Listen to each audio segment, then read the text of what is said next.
ಬಿಜಿಎಫ್ scheme ಅನ್ನ ನಾವು continue ಮಾಡ್ತೀವಿ. ಒಂದು ಲೆಟರ್ ರಾಜ್ಯ ಸರ್ಕಾರ ನೀವು ಕೊಟ್ರೆ ನಾವು ಇಂಡಿಗೋ ಏರ್ಲೈನ್ಸ್ ಅನ್ನ ಕನ್ವಿನ್ಸ್ ಮಾಡ್ತೀವಿ ಅಂತ ಇವತ್ತೇ ನೀವು ಕಂಡ್ರೆ ಸಾಹೇಬರಿಗೆ ಬೀದರ್ನಲ್ಲಿ ಈ ತರ ಒಂದು ಕೊಟ್ಟಿದ್ರಿ ಅಂತ ಕಿವಿಗೆ ಬಿದ್ದಿದೆ. ಪ್ಲೀಸ್ ನಮ್ಮ ಶಿವಮೊಗ್ಗ ಏರ್ಪೋರ್ಟ್ ಅನ್ನ ನಮ್ಮ ಏರ್ಪೋರ್ಟ್ ಅಥಾರಿಟಿ ಆಫ್ ಇಂಡಿಯಾಕ್ಕೆ ಹ್ಯಾಂಡ್ ಓವರ್ ಮಾಡ್ತೀನಿ ಅಂತ ಹೇಳಿ. ನಾಳೆಯಿಂದ ಶಿವಮೊಗ್ಗ ವಿಮಾನ ನಿಲ್ದಾಣದಿಂದ ಇಂಡಿಗೋ ವಿಮಾನಗಳು ಹಾರಾಡುವುದಿಲ್ಲ. ಸುದ್ದಿಗೋಷ್ಠಿಯಲ್ಲಿ ಈ ವಿಚಾರವಾಗಿ ಮಾಹಿತಿ ನೀಡಿದ ಸಂಸದ BY ರಾಘವೇಂದ್ರ, ಜುಲೈ 25ಕ್ಕೆ ಇಂಡಿಗೋ ಕಂಪನಿಯ ಪರವಾನಗಿ ಮುಗಿದಿದೆ. ಏರ್ ಲೈಸೆನ್ಸ್ಗಳು ಉಡಾನ್ ಅಡಿಯಲ್ಲಿ ಬರುವುದಿಲ್ಲ. ರಾಜ್ಯ ಸರ್ಕಾರ 400 ಕೋಟಿ ರು ಕೊಡಬೇಕು.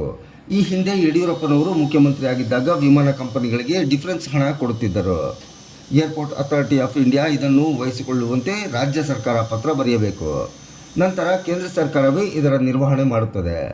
ಈ ಕುರಿತಾಗಿ ರಾಜ್ಯದ ಮುಖ್ಯ ಕಾರ್ಯದರ್ಶಿ ಡಾಕ್ಟರ್ ಶಾಲಿನಿ ರಜನೀಶ್ ಜೊತೆ ಮಾತನಾಡಲಾಗಿದ್ದು, ಇದಕ್ಕೆ ಅವರು ಸಕಾರಾತ್ಮಕ ಸ್ಪಂದನೆ ನೀಡಿದ್ದಾರೆ ಎಂದು ಶಿವಮೊಗ್ಗ ಸಂಸದರಾದ BY ರಾಘವೇಂದ್ರ ಸುದ್ದಿಗೋಷ್ಠಿಯಲ್ಲಿ ತಿಳಿಸಿದರು. ಗೌರವಂತ ಪ್ರಹ್ಲಾದ್ ಜೋಶಿ ಅವರು ನಮ್ಮ MB ಪಾಟೀಲ್ ಸಾಹೇಬರಿಗೆ ವಿನಂತಿ ಮಾಡ್ಕೊಂಡು, ನಾನು ವಿನಂತಿ ಮಾಡ್ಕೊಂಡೆ, ಯಡಿಯೂರಪ್ಪ ಸಾಹೇಬರಿಗೆ ವಿನಂತಿ ಮಾಡ್ಕೊಂಡು, ಬಿಜಿಎಫ್ ಸ್ಕೀಮ್ ಅನ್ನ ನಾವು ಕಂಟಿನ್ಯೂ ಮಾಡ್ತೀವಿ. ಒಂದು ಲೆಟರ್ ರಾಜ್ಯ ಸರ್ಕಾರ ನೀವು ಕೊಟ್ರೆ ನಾವು ಇಂಡಿಗೋ ಏರ್ಲೈನ್ಸ್ ಅನ್ನ ಕನ್ವಿನ್ಸ್ ಮಾಡ್ತೀವಿ ಅಂತ ಹೇಳಿ ಪ್ರಹ್ಲಾದ್ ಜೋಶಿ ಅವರೇ ಖುದ್ದಾಗಿ ನಮ್ಮ ಇನ್ಫ್ರಾಸ್ಟ್ರಕ್ಚರ್ ಮಿನಿಸ್ಟರ್ಗೆ ಫೋನಲ್ಲಿ ವಿನಂತಿಯನ್ನ ಮಾಡ್ಕೊಂಡು, ನಾನು ಕೂಡ ವಿನಂತಿಯನ್ನ ಮಾಡ್ಕೊಂಡೆ. ಅದು ಹೇಗೆ ಅನ್ನೋ ರೀತಿಯಲ್ಲಿ ಹೇಳಿದ್ರು. ಇಲ್ಲ, ಯಡಿಯೂರಪ್ಪನವರಿಂದ ಕೊಡ್ತಾ ಇದ್ರು. ಇವತ್ತೇ ನೀವು ಕಂಡ್ರೆ ಸಾಹೇಬರಿಗೆ ಬೀದರ್ನಲ್ಲಿ ಈ ತರ ಒಂದು ಕೊಟ್ಟಿದ್ರಿ ಅಂತ ಕಿವಿಗೆ ಬಿದ್ದಿದೆ. ಬೀದರ್ ಏರ್ಪೋರ್ಟ್ ಅಲ್ಲಿ ಅದೇ ರೀತಿ ನಾವು ಶಿವಮೊಗ್ಗದ ಏನು ಇನ್ನು ನಾವು ಮಾಡಿದ್ವಿ ಅದನ್ನ ಮಾಡಿಕೊಡಿ. ನಿಮ್ಮ ಬಿಜಿಎಫ್ ಸ್ಕೀಮು ಇದು ಉಡಾನ್ ಅಂಡರ್ನಲ್ಲಿ ಬರಲ್ಲ. ಯಾವುದೇ ರಾಜಧಾನಿಗೆ ಫ್ಲೈಟ್ಗಳು ಉಡಾನ್ ಅಂಡರ್ನಲ್ಲಿ ಬರಲ್ಲ. ಇನ್ನು ಉಳಿದಂತ 5 ಲೈನ್ಗಳೇನಿದೆ ಅದು ಉಡಾನ್ ಅಂಡರ್ ಬರುತ್ತೆ.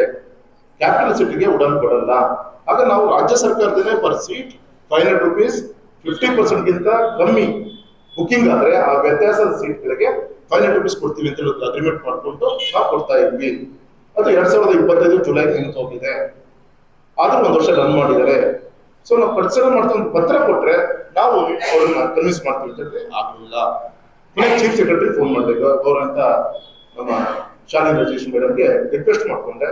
ಅವ್ರು ಪ್ರಾಮಿಸ್ ಮಾಡಿದ್ದಾರೆ, ನಾನು ರಾಘು MP ಅವರೇ ಇದನ್ನ ಟ್ರೈ ಮಾಡ್ತೀನಿ. ಇದಾಗಲಿಲ್ಲ ಅಂದ್ರೆ ನಾನು ಬೇರೆ ಯಾವ್ದಾರ ಏರ್ಲೈನ್ಸ್ ಆದ್ರೂ ಕೂಡ ಕನ್ವಿನ್ಸ್ ಮಾಡಿ ನಾನು ಕೊಟ್ಟೆ ಕೊಡ್ತೀನಿ ಅಂತ ಪ್ರಾಮಿಸ್ ಅನ್ನ ಫೋನ್ ಮುಖಾಂತರ ಕೂಡ ಮಾತಾಡಿ ಆಶ್ವಾಸನೆಯನ್ನ ಕೊಟ್ಟಿದ್ದಾರೆ.